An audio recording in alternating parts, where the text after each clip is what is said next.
ইসলামের সবচেয়ে মজবুত আমল একটি, সেটি কি? পরিবারে সারা জীবন সুখ শান্তির জন্য দুইটি সহজ কাজ করতে হবে। সে দুইটি কাজ কি?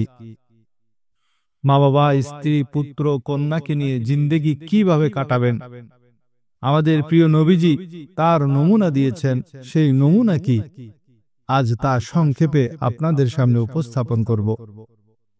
এই কয়েকটি কাজ করলেই আপনার জিন্দেগির সব সমস্যা সমাধান হয়ে যাবে, সব পেরেশানি দূর হয়ে যাবে ইনশাআল্লাহ। শেষ পর্যন্ত আলোচনাটি শুনুন। যদি উপকারে না আসে তাহলে কমেন্টে জানাবেন। আল্লাহ তাআলা সবার প্রথমে যে বন্ধন সৃষ্টি করেছেন সেটা হলো স্বামী স্ত্রীর বন্ধন। আল্লাহ তাআলা চাইলে আদম এবং হাওয়া দুজনকে মাটি দিয়ে সৃষ্টি করতে পারতেন, কিন্তু আদমকে সৃষ্টি করেছেন মাটি দিয়ে আর হাওয়াকে সৃষ্টি করেছেন আদম আলাইহিস সালাতু ওয়াস সালামের বাম পাঁজরের হাড্ডি দিয়ে। আল্লাহ তাআলা পৃথিবীতে যত পুরুষ সৃষ্টি করেছেন তার মধ্যে সবচেয়ে সুন্দর আকৃতি দিয়েছেন হযরত ইউসুফ আলাইহিস সালামকে। আবার সমস্ত আম্বিয়াদের সকল সৌন্দর্য একত্রে আমাদের নবীকে দিয়েছেন। আর নারীদের মধ্যে দুনিয়ার মধ্যে সবচেয়ে সুন্দর সূরতে সৃষ্টি করেছেন হযরত হাওয়া আলাইহিস সালাতু ওয়াস সালামকে। সুবহানাল্লাহ। মানুষ 100% পারফেক্ট হয় না, সেজন্য বিয়ের বন্ধনে যখন কবুল করবেন তখন মনে মনে নিয়ত করবেন, আমি এই নারীকে বিয়ে করছি তার সকল অপূর্ণতার সাথে, তার সকল পূর্ণতার সাথে। আল্লাহ তাআলা কিয়ামতের দিন 100% চাইবেন না, বরং দোষ যদি 49% আর গুণ যদি 51% হয় তাহলেও তাকে জান্নাতে দিয়ে দিবেন। সুতরাং আমাদেরও যে কোনো বিষয়ে 100% তালাশ করা উচিত নয়। স্বামী যদি স্ত্রীর দোষ তালাশ করে, স্ত্রী যদি স্বামীর দোষ তালাশ করে, মা বাবা যদি সন্তানের মধ্যে দোষ তালাশ করে, সন্তান যদি মা বাবার দোষ তালাশ করে, ভাই যদি বোনের দোষ তালাশ করে, বোন যদি ভাইয়ের দোষ তালাশ করে, তাহলে সেই সংসারে কিয়ামত পর্যন্ত সুখ শান্তি আসবে না। আমাদের সবসময় মনে রাখতে হবে, আমরা যে কোনো কিছু কবুল করব ত্রুটি সহ পরিপূর্ণ পারফেক্ট কখনো, পরিপূর্ণ নিখুঁত কখনো পাওয়া যাবে না। যদি সবকিছু পারফেক্ট একদম নিখুঁত চান তাহলে সেখানে ঝগড়া অশান্তি হবেই। আপনারা জেনে অবাক হবেন, আল্লাহ তাআলা পবিত্র কোরআনে স্বামী স্ত্রী সংক্রান্ত আয়াত বেশি নাজিল করেছেন। পক্ষান্তরে পিতামাতা ও সন্তানের ব্যাপারে, ভাই বোনের ব্যাপারে অল্প কিছু আয়াত নাজিল করেছেন।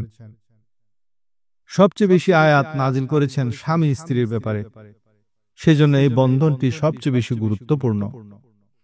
সূরা রুমের মধ্যে আল্লাহ তাআলা বলেন, وَمِنْ آيَاتِهِ أَنْ خَلَقَ لَكُم مِّنْ أَنفُسِكُمْ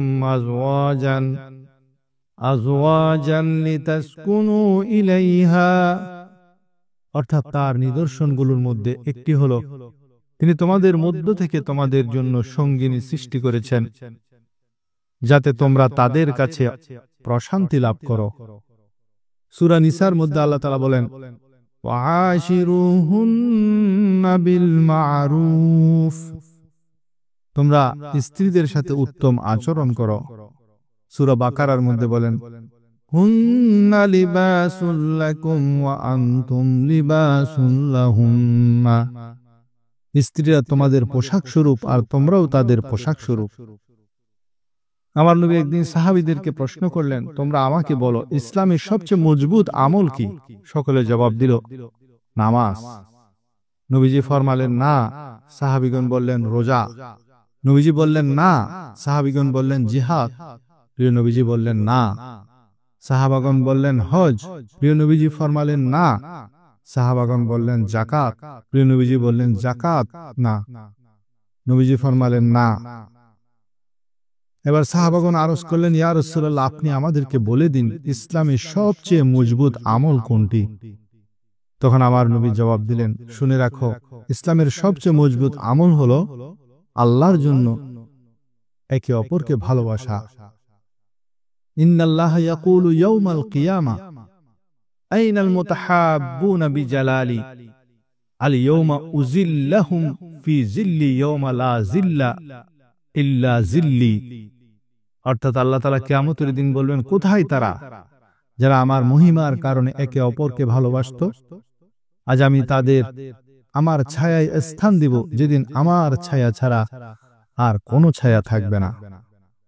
সুতরাং মা বাবাকে ভালোবাসবেন আল্লাহর জন্য, সন্তানদেরকে ভালোবাসবেন আল্লাহর জন্য, ভাই বোনকে ভালোবাসবেন আল্লাহর জন্য, মুসলমানদেরকে ভালোবাসবেন আল্লাহর জন্য, স্ত্রীকেও ভালোবাসবেন আল্লাহর জন্য। যদি আপনারা ঘরের মধ্যে সুখ শান্তি দেখতে চান, তাহলে একে অপরকে মহব্বত করুন, এটাই মজবুত আমল। আর এই একটি আমল যদি সারা বিশ্বের মুসলমানরা করে, তাহলে দুনিয়াতে মুসলমানদের আর কোনো অশান্তি থাকবে না। আমরা আপাতত নিজ নিজ ঘর থেকে আল্লাহর জন্য মহব্বতের আমলটি চালু করতে পারি। আল্লাহ আমাদেরকে তৌফিক দান করুন। আমার নবী স্ত্রীদের সাথে আনন্দঘন মুহূর্ত কাটাতেন, যেমন আয়েশা রাদিয়াল্লাহু তাআলা আনহা ওনার সাথে দৌড় প্রতিযোগিতা করেছেন। সুবহানাল্লাহ। যুদ্ধের ময়দান থেকে ফেরার পথে সকল সাহাবাদের বললেন, তোমরা আগে চলে যাও। যখন সকলে আগে চলে গেল, দৃষ্টির আড়াল হয়ে গেল, নবীজি আয়েশাকে প্রস্তাব দিল দৌড় প্রতিযোগিতা। প্রথমবার আয়েশা রাদিয়াল্লাহু তাআলা আনহা সেই প্রতিযোগিতায় নবীজিকে হারিয়ে দিলেন।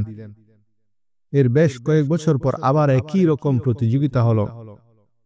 তখন আম্মাজান আয়েশা একটু মোটা হয়ে গিয়েছিলেন।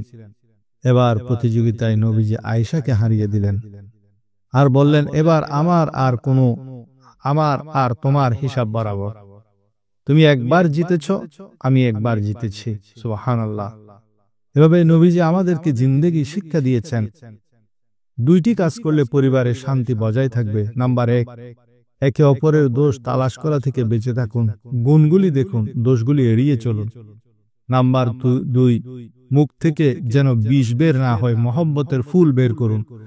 এই মুখ দিয়ে একে অপরকে অপমান করবেন না, অপদস্থ করবেন না, তাহলে আপনাদের দিল জোড়া লেগে যাবে। মনে রাখবেন, চেহারা সুরত দিয়ে জিন্দেগি আবাদ হয় না, জিন্দেগি আখলাক দ্বারা আবাদ হয়। নিকাহ শব্দের অর্থ হলো স্বামী স্ত্রী একে অপরকে বিশ্বাস করা। কিন্তু এখন স্ত্রী স্বামীর মোবাইল চেক করে, স্বামী স্ত্রীর মোবাইল চেক করে, স্বামী স্ত্রীর মোবাইল চেক করে, সারা দিন কার সাথে কথা বলেছেন একটু চেক করে দেখি।